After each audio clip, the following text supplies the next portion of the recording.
this feet doesn't belong to him. It's considered as though he covers the full 4 amot. So it's like taking from one hand and putting it in the second hand in his own 4 amot.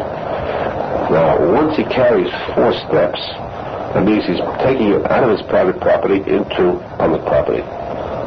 Public or private, because when he walks 4 steps, again he's within 4 amot. And he has transits from one private property to a second one, which is the same as going from private to public. Now, further, the Din says that there is such a thing as Tikuney Shabbat. Tikuney Shabbat means that 2,000 amot outside of a city is the maximum area distance that a person is allowed to walk on Shabbat. Not even carry.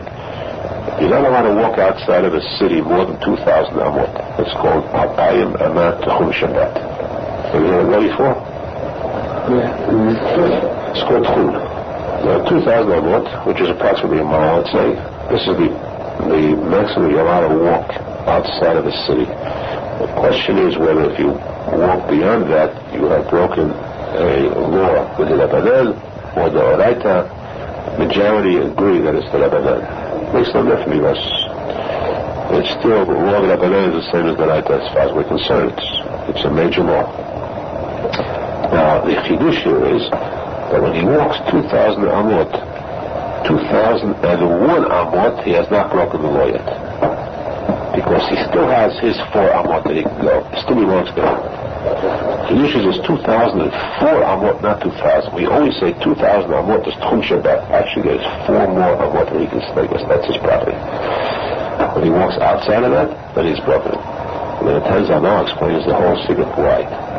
Every Jew is called a chilik v'kamimal, a part of Hashem. Where does the Neshama come from? Where does it come from? The Neshama is spiritual. It's holy. Where does it come from? It is literally a part of the Shekhinah that's taken off, the Shekhinah, the spirit, and put into a person when he's born. But the Jew comes from the Shekhinah, his Neshama. Now that means that the Neshama is part of Hashem. The 4 amot, 4 measures stand for the 4 letters of Hashem's name. One who is in the 4 amot, that person is still close to Hashem. If he walks outside of his 4 amot, he leaves that area on Shabbat, that means he's going away from Hashem. That's Avodah Zarah. Away from Hashem. Turning away from Hashem. Therefore, this is the secret why we say that Shabbat, Kiruv Shabbat, and Avodah Zarah are identical in sin. The Halacha Shabbat has the law of a goy. One of those worship silence. When we break Shabbat, gets the same penalty as Sekiva, just like when we worship silence. There is this connection. Because this is the 4 amot of Shabbat, are the 4 letters of Hashem's name. As long as you're still in these 4 amot, you're still close to Hashem. Leave the 4 amot, you have left Hashem, Chas Shalom, and the person is outside of. So why do they say that if a person walks even one amot, he's still hayat, something? That's a geder. The Rabbanan made a geder, a fence to protect. It shouldn't happen. He should walk 4 amot. So they said, extra, the geder is, they build a fence, additional isur to strengthen this law, protection against breaking the original law. They said, it's true you're allowed to walk less than 4 amot. You're allowed to carry less than 4 amot. The Din says, in case you find the treasure, you can carry it 3 amot. To stop. When you get 3 amot, stop. That's a big treasure. So when they say the hayat 4 amot, it's not really 4 amot. If you walk more than 4 amot, then you get hayat. Outside of 4 amot. So what do they mean? So why do they say up to 4 amot? Well, 4 amot ad velo ad b'chlav. When we say till, there's a question earlier. When you say till, does that mean till including that or besides that? When you say walk 4 amot and stop, and stop. I mean, the person can carry on like this till only in emergency cases. For treasures, is that? Yeah, it's an emergency case. Like if you find if you in the street. For the Shabbat. Yeah, but oh no, Mutza is for Tuli allowed to. Because Tefillin is considered a garment. In fact, you read it in page 96. says that if it's considered a garment, if you find tefillin, it's not a question of walking 3 steps. You can put it on and bring it into the house. Shabbat. Will you do like that? Oh, Chas v'Shalom. You can't. It's not the time for tefillin. You're wearing it as a garment, not as a mitzvah. One who puts it as a mitzvah Shabbat is chayav. It's 39 lashes. He's breaking the law of Bal Tosef. But there's an interesting point. A person who finds tefillin on Shabbat, since it is considered a garment or a tachshit, an ornament, that he could put on the tefillin and bring it word into the house. Now, what if he finds 2 pair of tefillin? Does he put on 1 pair, bring it in, or could he put on both pair at one time?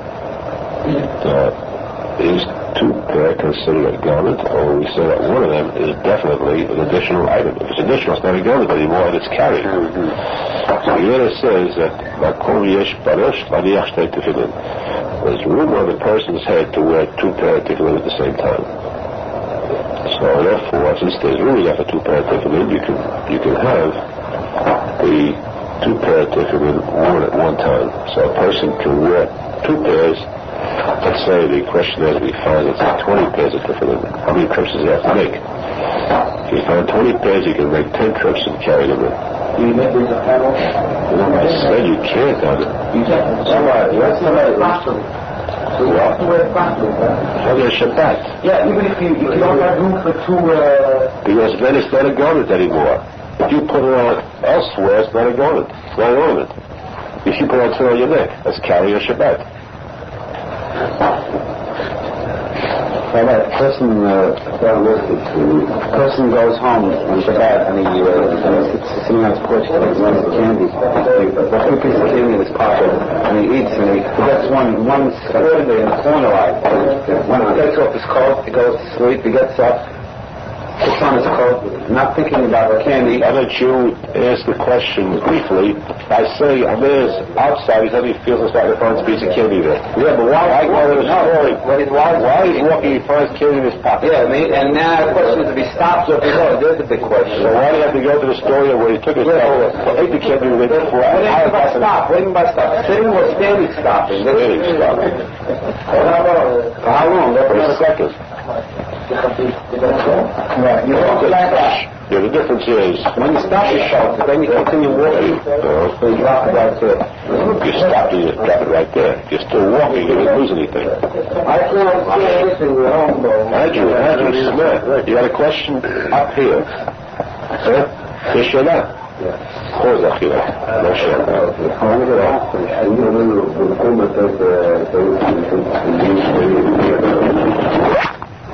What is count? A big amount. Diamond. When it's an emergency, then you're allowed to move it 3 feet, stop, 3 feet, stop. Something. Well, if it's not mutzah, then you can carry it. If it's mutzah money, you can't. It's mutzah. Diamond is not mutzah. Yeah, I saw it, but your foot will be. Let's get another more clear. If you listen, you might. Actually, there's a bad about that. This is the law. I want to get the basis of his question, because without knowing the basic rule, on Shabbat, let's get this clear. We mentioned before, one of these 2 words, Doraita, V'Rabanan. Doraita means a law written in the Chumash, where if a person breaks that law on Shabbat, the penalty is death. Period. And Rabbanah means a law that the rabbis of the Gemara made. When we say rabbi, we say, of course, Hashem made. They gave it to us, but it's called a rabbinical law, Rabbanan. A law of the Rabbanan. This law is made to serve as a fence, a protection around the law of the Torah, the Chumash. Now, the penalty for breaking that law is much less than breaking the law of the Reitek. But it's more important is the difference that the law of the Rabbanan could be broken by whom? By the Rabbanan's permission. The the same mouth which said to you, this is forbidden, that mouth has the power to say it's permissible. So the Rabbanan who said forbidden, they have the power to say, in this case we say permissible. For example, on Shabbat you're not allowed to use medicine. Right? Why? Is it Doraita? Of course not. Torah doesn't say you're not supposed to use medicine. Rabbanan said you're not supposed to use medicine because we want to protect against breaking a law, the Oraita of grinding wheat, grinding herbs on Shabbat is breaking a law, the Oraita, penalty of death. Rabbanan said that medicine could be made by grinding powder, so because you might, if we allow medication, you might grind, so all medication becomes forbidden, no matter what it is. Putting a compress on your head, which doesn't require grinding anything, Rabbanan said, asur, forbidden. All medication is out, so you'll never get to the point of grinding any herbs. Now, Rabbanan said, we said it's asur. We also say, we have the power to say to you, if you feel sick enough to lie down in bed, then we give you permission to break that law, Rabbanan. In other words, we withdraw that law there. We made a law, we can withdraw it. So we can put stipulations on it, conditions when it's asur, when it is not. So that the law of the Rabbanan is lighter because there is room for kula, to make it light.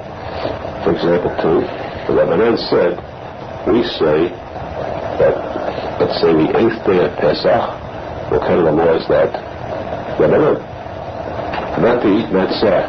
Not to eat chametz on the 8th day of Pesach. You must eat matzah then. That's not a law of the Torah. Chumash is 7 days. This is a law of the Rabbanan. In addition, on the 8th day of Pesach, you're not allowed to put on a light, you're not allowed to write, you're not allowed to do Ibra, a Shabbat. That's a law of the Rabbanan, because the 8th day itself is the Rabbanan. And so it's a weekday.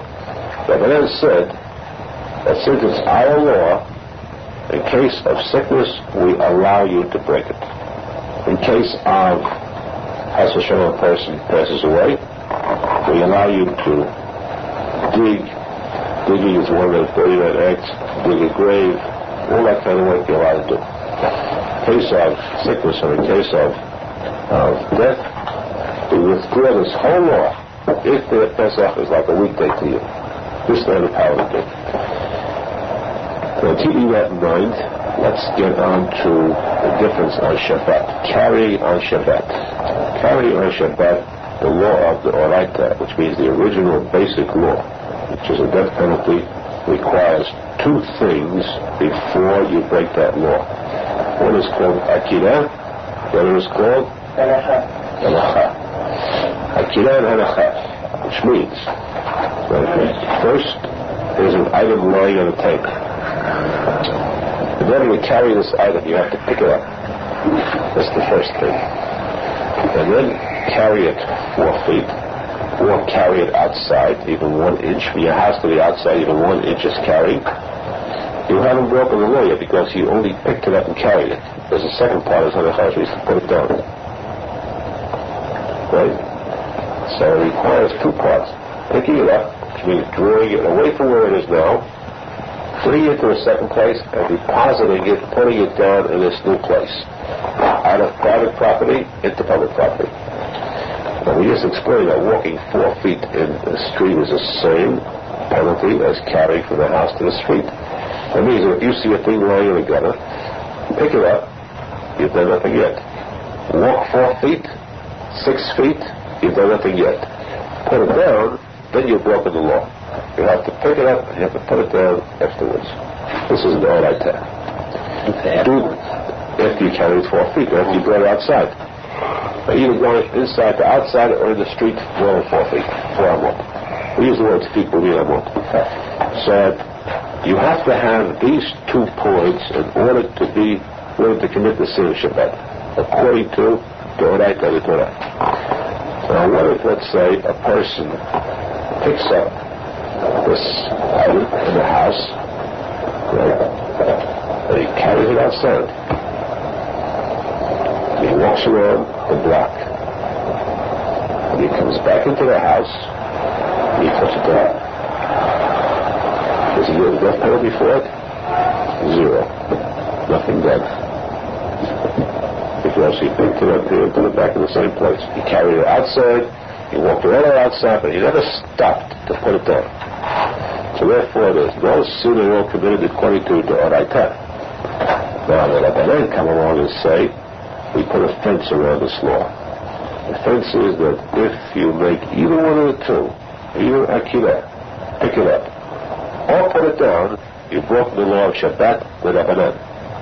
For example, it's the first page of the Yonah Shabbat. The first Mishnah says, there's a man standing inside the house, it's a ground floor. There's a man standing outside of the house. Who would be inside? Who would be outside? The rich man is inside, the poor man is outside. Poor man asks for charity. Rich man says, here, I'll give you a loaf of bread. He takes a loaf of bread from the table, puts it outside, sticks it outside the window, and puts it into the hand of the poor man. So he has taken it from the house and deposited it outside the street. He has done both. Right? He has committed a sin. Now, it's possible for the poor man to do the same thing and receive a death penalty. The poor man, the rich man takes the bread and holds it in his hand. The poor man sticks his hand into the window, takes the bread from the rich man, takes it outside, puts it down, there he is. He gets a death penalty now. So it's possible neither one gets a death penalty. For example, the rich man takes the bread, sticks his hand out of the window, holds it there, and the poor man takes it from him. So neither one did the whole work, because the rich man did only the work of taking it out here. He didn't deposit it in the street. The poor man deposited it in the street, but he didn't take it out of the inside. Each one did only half of the job. Both are free from the Isur de Elata, but both have committed Isur de Rabbanan, because each one has done one of the two things. How? I read your fathers. You put it outside the window, and when you see where he gets it that down, he's going to put it down, and when he hands it back to the window, he gets it that down. In order to get a death penalty, what do you have to have? In order to get a death penalty, what do you have to have? Well, it's the same thing. How does it matter? Because what do you need? Say, you know how to do it? But what do you need in order to get a death penalty? You have to deposit it in a certain amount of the key. In other words, if you're walking around, keep that time, you bring it back. In brief, just in one word, what do you want to get a death penalty? Letting it down and picking it up.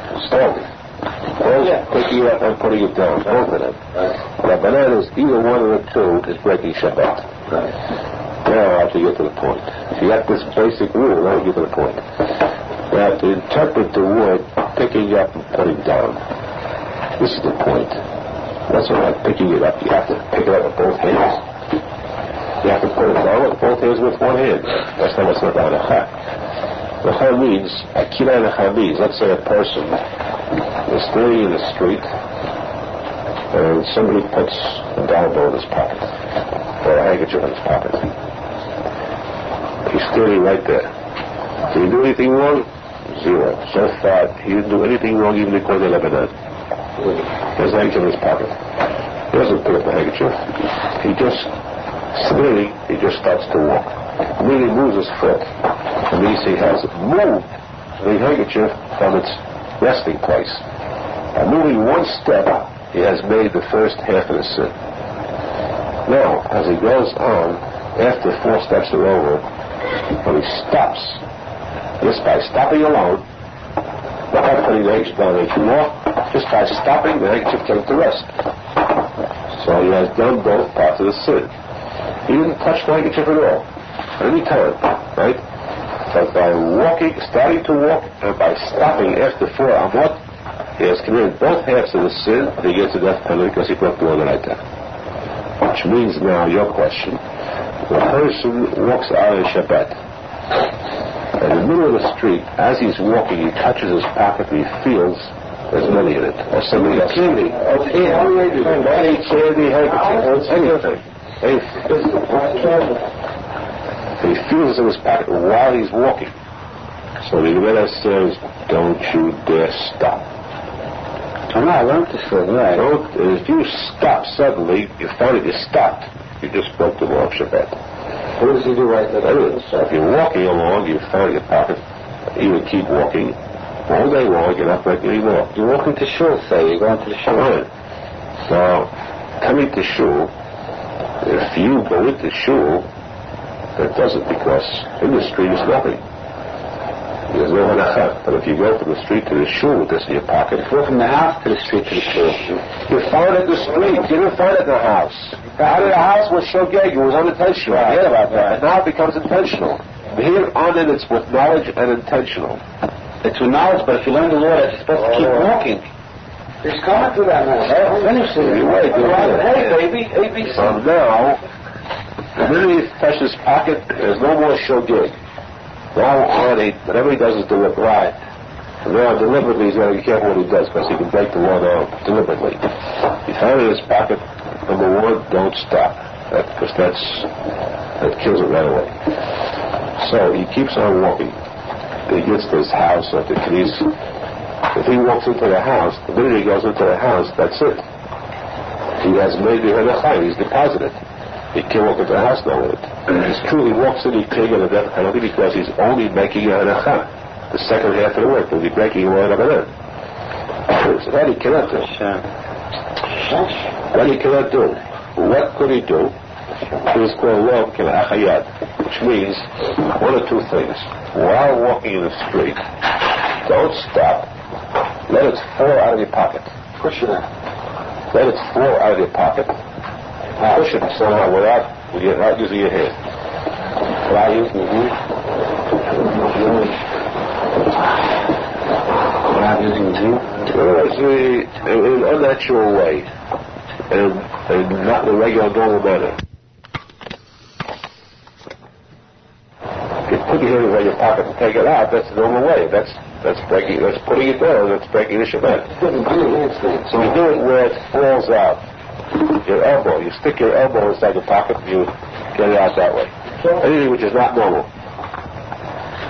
Can you take off the jacket and take it out to that? No, you can't do that. Good. Anything not normal is good. Now you take your jacket off, you carry it in the street. It's over you're walking though. So that's the only way now, is to keep walking. Wait a minute, keep walking, and while walking, drop it out of your pocket. While walking, not when you stop. If you stop,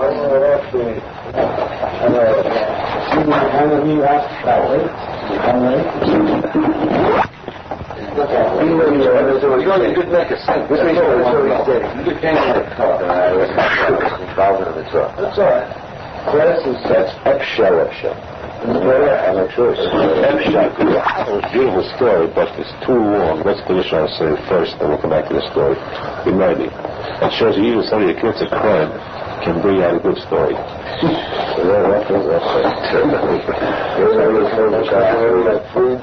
Innocent. When it's different, you hear the story, you tell me you're pleading the story. Let me plead my case, then you can say, finish this. Interrupt to that. I should have spoken with Chacho. Meantime, if you're walking in the street, you can push it out of your pocket. While you are walking without stopping, once you stop, should you have stopped, then you can take it out of your pocket and put it on the floor. But the crime has been committed already. Well, the minute you stop walking, you have made a halacha. You have stopped, you have deposited this item. Even though you didn't touch it at all. In your pocket, you stopped walking, you have made a halacha. So therefore, under that condition, should you stop? The biggest mistake is a person says, ooh, I have something in my pocket, and he stops. That stopping is the same as a person putting on a life basket and saying, ooh, I put it on, he puts it up right away. I should have done it. So the question is, what do you do? What does he do? Once you stop there, that's it. Yeah, but when you say once he stopped, once he stopped, the thing is done, and now he can't start walking again with it because he'll break another law. So he's got to drop it out of his pocket when he stopped. But he did the wrong thing, actually. No, how about if the person's going to shul? You feel it? See what he just said? Every story. No, but you feel it, and there's a red light, and you're stopping for the red light, and you stop it, and you keep walking, you're walking by the red light, you get hit by the car, you walk on the side, up and back. You walk in a circle. You get to the corner, you walk up and back. As soon as you stop walking. Yeah, but the natural reaction is to stop once you feel, it's Shabbat, and you feel something in your pocket strange. I once told you a story, you forget it. The watch. Gold watch. What do you say? Gold watch? No, the rest of you notice the stories. He's capable first. This is more about... I was about 4 or 5 years old at the time. It was Friday night. I recall the story exactly. I recorded the picture of the street. We were walking on Father Shalom. And as he walked, he suddenly felt his pocket, his watch was there. Now, this was the watch he got in Europe, a gold watch, and everything he had in the world was in that gold watch. In other words, it's the only money he had to his name. And he looked at it, ooh. And I really see the gold watch. I thought to myself, Shabbat, the gold watch, class. How do you give up everything you own? He didn't think for a second. He kept walking a few steps and went to the gutter and just dropped into the gutter. Whatever you show. Why are you even talking? Oh, the left shoulder. That's the nice. You didn't drop, sir. You're mixing a little more with this now. I know what you're saying. Something else. This is what he could have done. Now, there were a lot of things he could have done. But the thing was, this showed that you're not your man.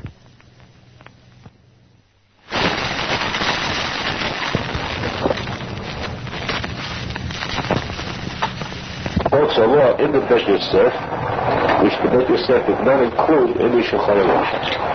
Now, the word Bet Yosef, by the way, where does Bet Yosef come from? When you look at the Shulchan, that's not Bet Yosef. That's the Shulchan is written by the author of the Bet Yosef. This is not called Bet Yosef. Bet Yosef is this author's writings on the Torah. The Torah was the son of the Rosh. The Rosh was one of the Rishonim who lived in the town of the Rambam. So he wrote the first Shulchan Aruch. The Bet Yosef wrote the Perush, explanation on the Torah. And afterwards, he decided to make his own Shulchan Aruch. Instead of explanation on the Shulchan, he wrote his own in a much more concise form. So, in a concise form, he doesn't include all the laws that's found in the Bet Yosef. Many times in Ameh, he had certain laws that the Bet Yosef himself left out because he made it short. This is one of those laws. So that's why I say, though there's laws in the Ameh, it's a law for the Tzaddik until because the Bet Yosef says it. The law of Muktzah. Muktzah, we take it granted. There are certain things you cannot touch in Shabbat, like a dollar bill, a coin. It's Muktzah, a pen.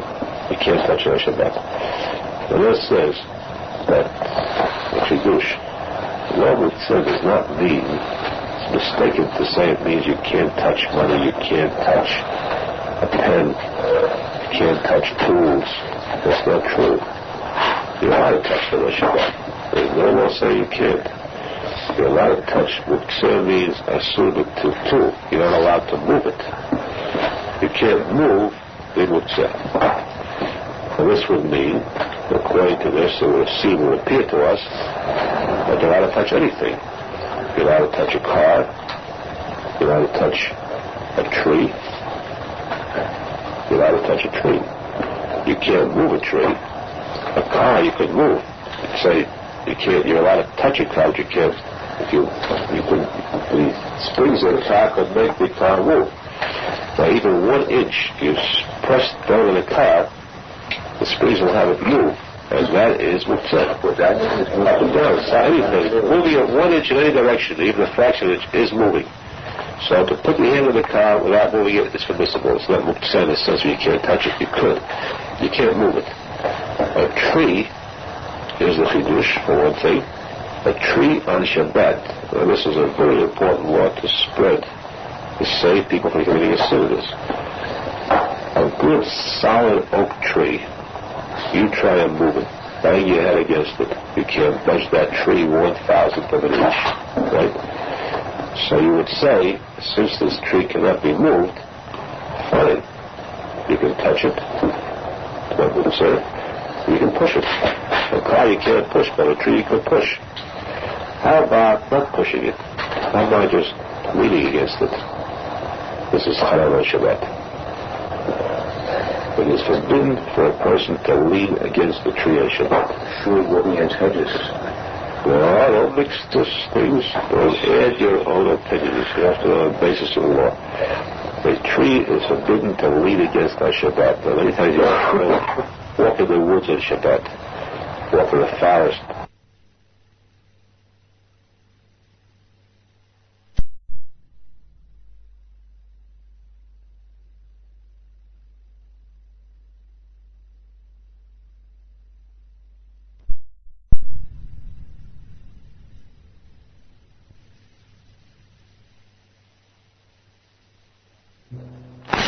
Country, and you stop off, you lean against a tree, and that is forbidden. You say, because you might climb, you might break a branch, and so on. But I decree that you're not allowed to lean against the tree in Shabbat. Now, this is not connected directly with Mitzvah. But still, you would say, if it's not a tree, it's something else, you're allowed to touch anything in that case. You're allowed to touch a $50 coin. You are. You're allowed to touch a hammer, which can't be used in Shabbat. Yet there are some things that are forbidden to touch. Anything, for example, which is hanging, let's say a chandelier. To touch the chandelier, even without moving it, is haram. It is the law of Mutzah. Even when it's closed, yeah. It's Mutzah. Why is that Mutzah? Because anything which is hanging, or which is not stable, for example, an egg. Some eggs are Mutzah on Shabbat. Which one's a Mutzah on Shabbat? One that was laid on Shabbat is Mutzah on Shabbat. Anything which cannot be used on Shabbat is Mutzah automatically. Why is it egg Mutzah? Because you can't use it on Shabbat. So an egg which is laid on Shabbat you cannot eat, therefore it's Mutzah. Now, touch an egg on Shabbat, just to touch it alone is haram. Because it's not stable, it's shaky. You touch it, you might move it by touching it, therefore it's also to touch. Chandelier, touch a Shabbat too, it could sway. So therefore this too is Mutzah. But anything which is solid and stable, you are allowed to touch on Shabbat. There's no issue of touching Mutzah. Mutzah is only two, which means moving. You can move it off the stable, not with the table while it's on it. Two things. That's a separate law, chapter 810, the Shulchan also speaks about basis legalat asur, anything which is not Mutzah, and on top of this, here's an item which is Mutzah, and it was put there before Shabbat started. The carrier for the Mutzah becomes Mutzah also. Carrier. The law is the table's Mutzah. If the thing was put on before Shabbat, let me finish that part. If something was put on the table before Shabbat, something Mutzah, the table becomes Mutzah after the entire Shabbat. You can't move it. Right? Now, if you have, for instance, candles, which are definitely Mutzah, put on the table before Shabbat, this means that until Shabbat ends the next night, you would not be able to move the table. And that's how you bed. Because sometimes you have to move the table to get the chairs and move it over, put a chair, shake it. So that would put you at a very big disadvantage. What is the solution to that? Always, you have to tell your wife this. Actually, the man is supposed to do this. This is the husband's duty. Before Shabbat begins, when you put the candles on the table, put the challah on the table too. So when the item is a carrier for Mutzah and non-Mutzah, then it doesn't become halal. So at all times, a woman is not to light candles. This is bread. What's this? Not bread. Halal. We don't call halal bread. That is a weekday word. Halal is about it. Do you remember the structure when we read it? Yes. How? Remember? Yeah. You were asleep. That's the last. That's what she said. You just said that. She didn't have that bread. Push it on the side. She makes it. She sitting in the mouth of the whole. What's the bread? Right. Yeah. But the one of the Shabbat are different.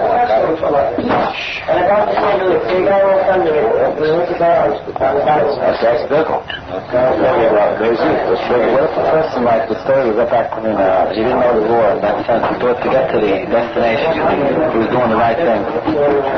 See, when I see that shogeg, the person did a law shogeg. But now I know the law, That's not really shogeg. I want to point out again to those who are married, not to the half-people, half-breeds, that the rule is that one of the three major laws for a woman is the lighting of candles on Shabbat. The pasuk says, "Ner Elokim Nishmat Adam," and a person is compared to a candle, because woman, which means Chava, extinguished the candle of the world, which means Adam. She caused the death of Adam. Therefore, her tikkun is that she should light the candles on Shabbat. It's the reason why women have it mitzvah and not men. However, a man should lose out on this mitzvah entirely. It's a shame. So important mitzvah, lighting candles, which stand for the Ten Commandments, the Aharon Shamor. Why do you have two candles? Because you have the Ten Commandments twice in the Torah. So a woman should take away that mitzvah for a man. Please lose it out. So therefore, the din says that a man should at least partake in the mitzvah by putting the candles in the menorah and the candles on the table. She lights it, but let him at least prepare the hachana. Preparation of the say, he should put it on the table, that's one thing. And secondly, before she lights it, he should light it. He should light the candle out of the beracha and then put it out. This will help the candles to light much better. You take a candle that's unlit and put a match to it, takes a while until the wick ignites. But if you first go through that process, light it, let it burn for a few seconds, then put it out, next time you put a match to it, it goes out immediately. This will save the woman time when she lights the candles. This mitzvah preparation is the mitzvah that belongs to the man. To put the candles on the table, to light them, extinguish them, or prepare them. So at least he has some... How do you have to put the candles on the table?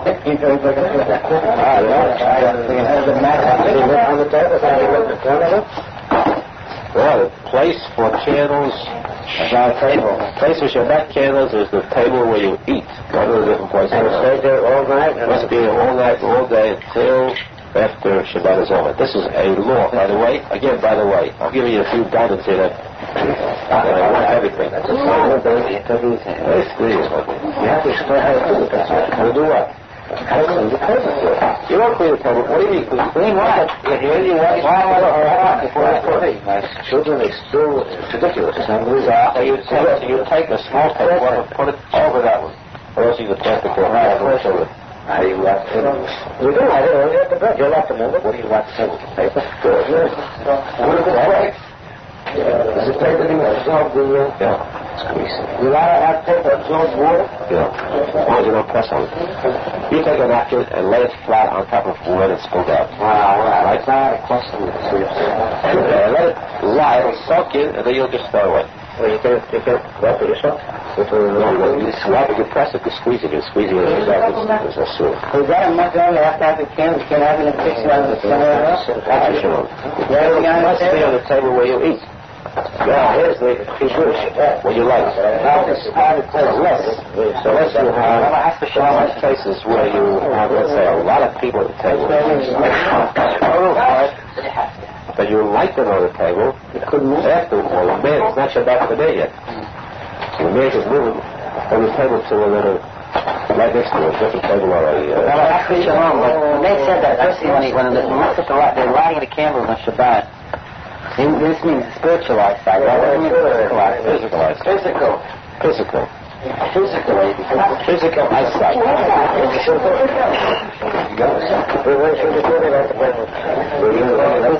Yeah. You know that says it never takes a long step. I look hard at them. So, believe the Menachem Mendel Schneerson get better. Why you want to? I used to get better. They get better. You want to do anything? then the man removes them, puts them on the mantelpiece. And you could move the one foot. Because the man is not Shabbat for the man when she lights candles, Shabbat for the woman. The man has a few minutes more. Be surprised.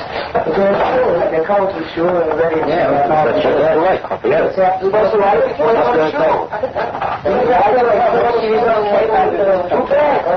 get up early in the morning, Thursday night. What happens if it goes out? Someone died. Yes, nothing you do about it. And you can move the table, you can move. They'll get the best. Like a person puts a tissue close. Is it better to throw that tissue in the garbage can or in the toilet bowl? There's no question. 1 minute now. But I don't know the answer. I'm asking the question. He's talking about a Shabbat in the middle of the week. Shabbat. No, we just don't know. I don't know. Shabbat. Your question is the question that the Shulchan asks in general. There you go. Yeah. How about the tissue? The tissue. What in general, let's say the bathroom is clean. Just to touch the thing, to flush it. Right. That means you're taking this water and sending it out into the street. Right? This is carrying or throwing from private property. When you flush this water, it's in your house. The thing goes outside. That's Hotza'ah. It's 100% breaking Shabbat. Right? So the Gemara says that the rabbis of the Gemara have such power that they can take a law of the Torah and rip it out. Yesh korach, the wording of it, Yesh korach b'yad hachamim la'akor davar min haTorah, b'shem al-chasam. Rabbis can take a law of the Torah and they have that power. In this case, why do they rip it out? This is called kavod tzibur, kavod of people. It's aid to have, not to have it flushed. Therefore, they permit having it flushed, even though it means Hotza'ah. One force of the world goes down, the train goes out. Right, no. This is kavod for people. In this one respect. Now, in this case, because of a possibility of contagion or things like that, it's certainly better to get rid of it. But the rabbis say you're allowed to do that. The question was stupid. That's how weekdays too. What kind of weekdays? Because you're going to have dirty water lying there.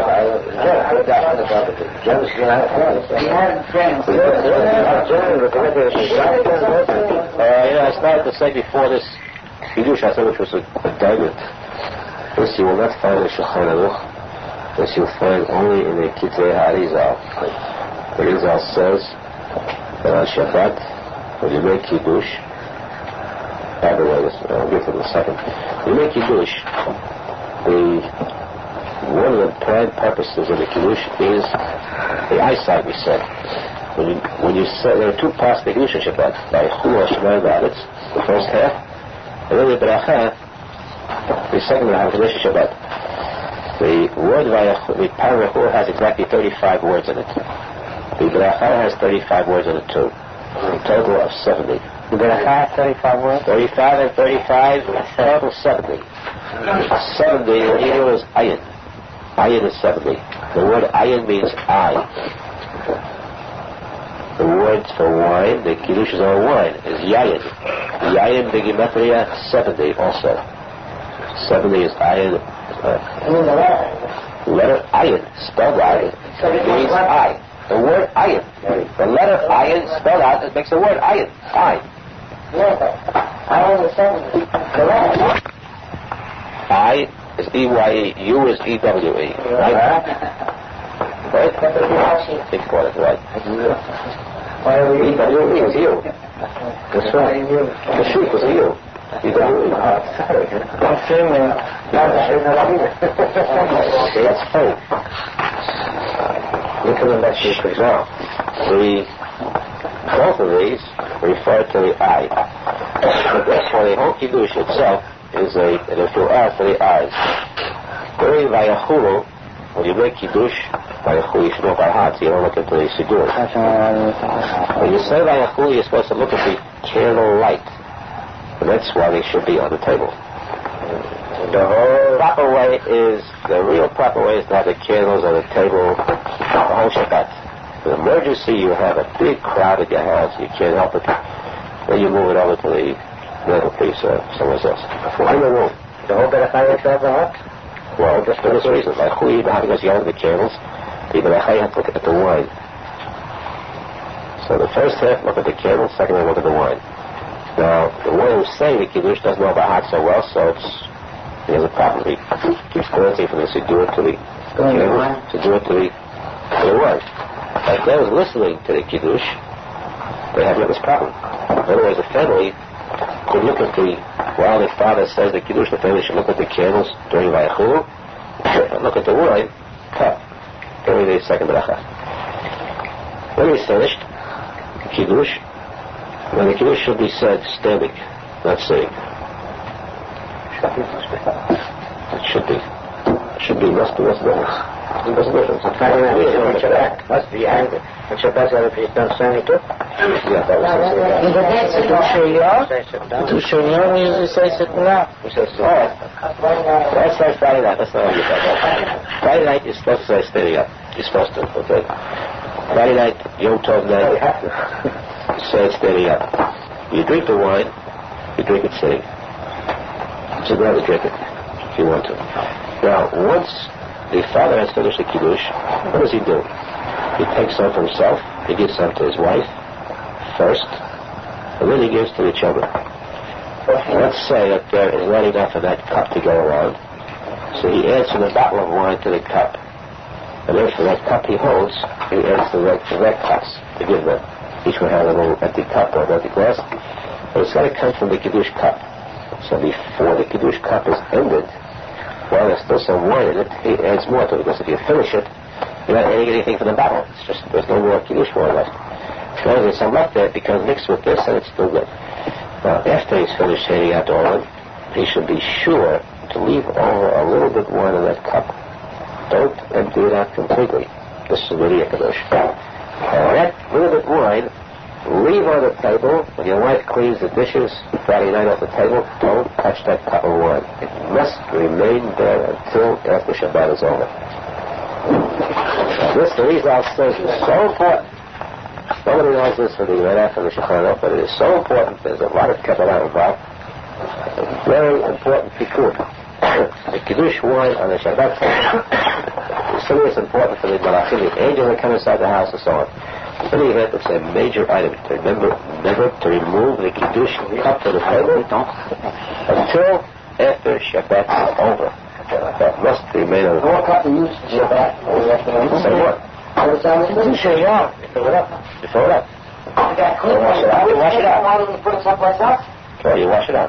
Oh, and then Saturday afternoon you make the other kiddush and leave down. Right, until Shabbat is over. It's not permissible to fill everybody up with a cup of their own and say the kiddush. And you can do, surely you can do that. Definitely. Well, you can have, let's say, 10 people at the table, each one has a separate cup of wine. Each one holds his cup of wine, and the father makes kiddush in his cup of wine, and he finishes kiddush. He drinks first, and then they can drink from their cup. The Rabbi Nachman, he said beracha for them. He said the kiddush for them. So first he drinks his cup, and they also got to drink their cups. But his cup is going to remain on the table afterwards with a little bit more in it.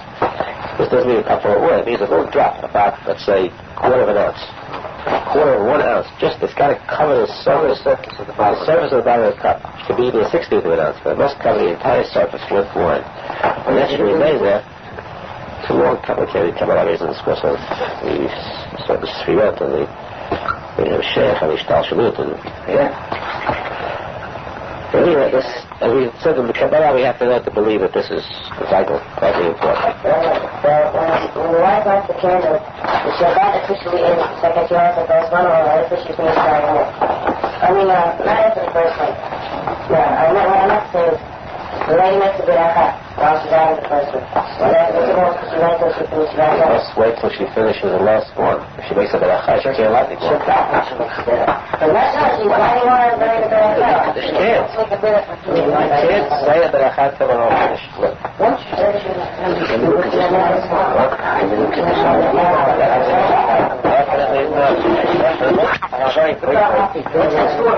Very briefly, Mr. Barry. Your story, This is the bonus. The story about the Akiva, why not?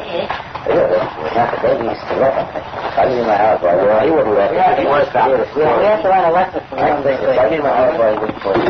After Shabbat. An excuse not to come to learn because I was occupied doing this work. The Yoda says Rabbi Akiva, so many tzadik. He learned in the yeshiva of Rabbi Eliezer HaGadol and Rabbi Yeshua. These were his two rabbis.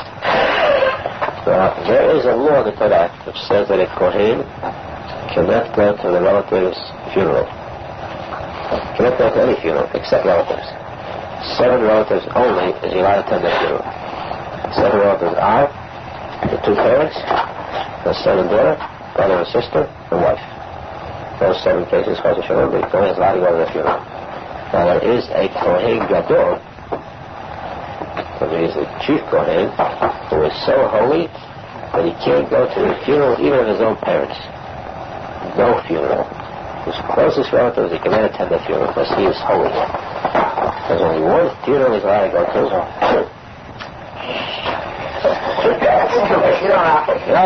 You finish now. The Kohen could go to make a mess. Otherwise, because to make a mess is not Chassidut not Tamid. It's not ready, not Tamid. I don't like.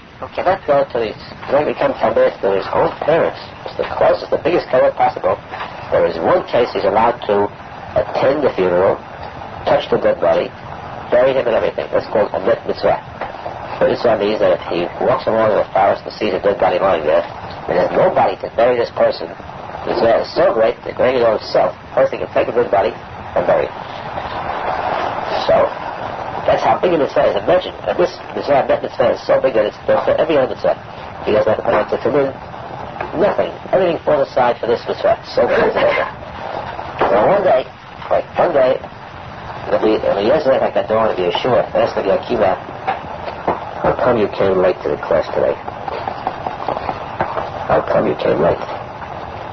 So he said, mitzvah. I was doing mitzvah. I was walking along in the forest, in the woods, coming here, hurrying to the class. I saw that person there. I said to myself, hey, Gadol, can break the worst tumor in the world. And he can bury him. So I said, I'll do this all right. I took this dead person, put him on my shoulder, carried him into the city, got shots of him, took him out, and buried him, and I came here. Good? And I said to him, every step you took, you'll chayav mitah for. Every step you took, Mr. Bikiva. Why? Because mitzvah konem kamo, for one thing. I said, aside from the fact that you should have come to learn, aside from that fact, by not doing what you should have, you were trapped into doing things that were wrong. The mitzvah of burying a corpse found in the forest is only, you must bury him right where you found him. When he is found, he automatically receives possession of that ground where he is. He owns that ground, no matter what it is. He owns that ground. It becomes his. Of course, if it's not private property. If it's a rule or a street or anything, that spot he owns, and he must be buried in that spot. He now owns those 4 amot where you bury him. So the fact that you took him away from him, carried him, every step you carried him, you committed a crime. They said to him. So he said, the Kibbutz said, that day I learned my lesson. I learned my lesson that he who separates himself from the class, separates himself from life.